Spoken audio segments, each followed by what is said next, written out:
Bien, après cette petite pause, je vous invite à vous poser une autre question. Nous continuons notre découverte de la Conscience Dei Verbum, la parole de Dieu, mais maintenant je voudrais attirer votre attention sur un point tout à fait décisif. Nous nous sommes posé des questions sur la parole de Dieu en tant que c'est un objet que nous pouvons mettre devant nous, mais le plus important, mon point de vue, c'est qu'à un moment, il faut arrêter de se poser des questions, sinon on est devant un roman policier ou bien des recherches archéologiques, mais il faut bien à un moment arrêter de mettre la parole de Dieu à distance de nous et d'en faire un objet d'étude. Il faut au contraire se laisser interroger par la parole de Dieu. Autrement dit, il faut surtout changer de posture. Ce n'est plus nous qui interrogeons la parole de Dieu, c'est la parole de Dieu qui vient à nous et qui nous interroge de façon vivante. Alors vous voyez, c'est surtout dans la liturgie que nous pouvons écouter la parole de Dieu, mais c'est à travers le lecteur, c'est Dieu qui s'adresse directement à nous.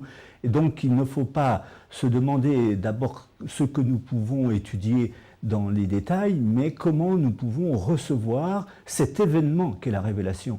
La révélation, ce n'est pas un ensemble d'idées sur Dieu, des idées qui seraient autant de questions à résoudre, ou bien un ensemble de préceptes moraux. C'est l'événement, c'est Dieu qui, à travers l'histoire, vient à nous.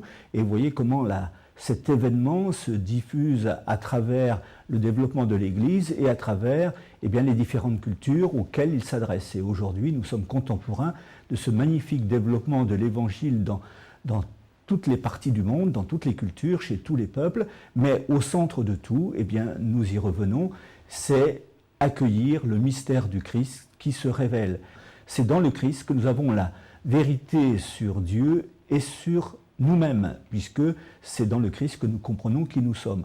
Et cette posture à laquelle je vous invite, c'est celle que le Christ nous a indiquée, vous savez, dans l'épisode bien connu de Marthe et de Marie, lorsque Jésus félicite Marie parce qu'elle écoute celui qui lui donne accès au mystère de Dieu. Cette écoute, c'est ce à quoi le Concile nous a invités. Je reprends ce chapitre 2 de la Constitution Dei Verbum et je me permets d'y insister parce que c'est lui qui nous met dans la bonne attitude. Il a plu à Dieu, dans sa bonté et sa sagesse, de se révéler en personne et de faire connaître le mystère de sa volonté, grâce auquel les hommes, par le Christ, le Verbe fait chair, accèdent dans l'Esprit Saint auprès du Père et sont rendus participants de la nature divine. Par cette révélation, le Dieu invisible s'adresse aux hommes en son surabondant amour comme à des amis. Il s'entretient avec eux pour les inviter et les admettre à partager sa propre vie. Pareille économie de la révélation comprend des actions et des paroles intimement liées entre elles, de sorte que les œuvres accomplies par Dieu dans l'histoire du salut attestent et corroborent et la doctrine et le sens indiqués par les paroles, tandis que les paroles proclament les œuvres et éclairent le mystère qu'elles contiennent.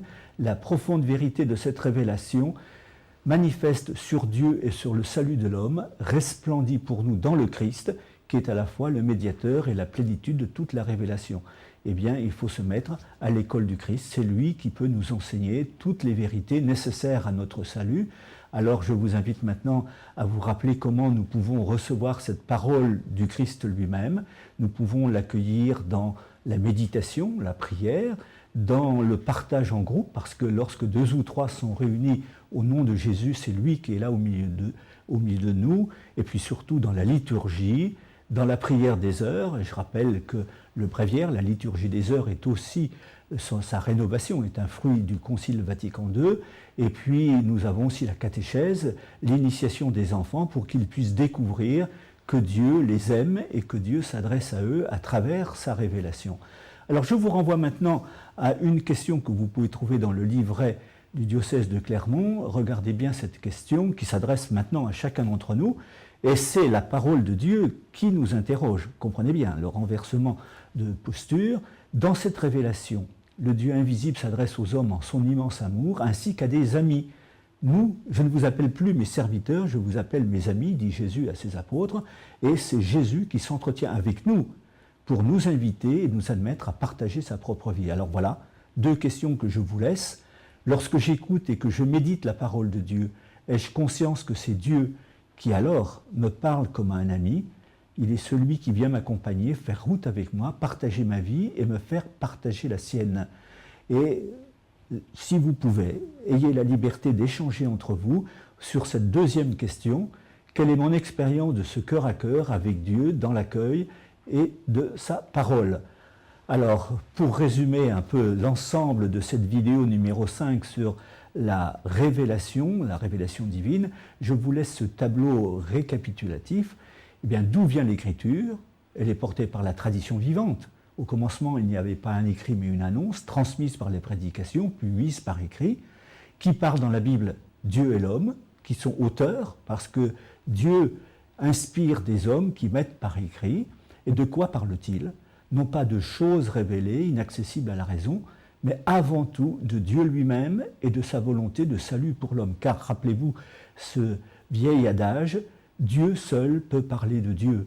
Et comment interpréter ces textes? Eh bien, il faut une longue méditation, mais en faisant confiance aux spécialistes, donc en s'appuyant sur le travail des exégètes, mais sans oublier que la lecture de la Bible se fait en Église, en communauté, car c'est l'Esprit qui peut parler à notre esprit.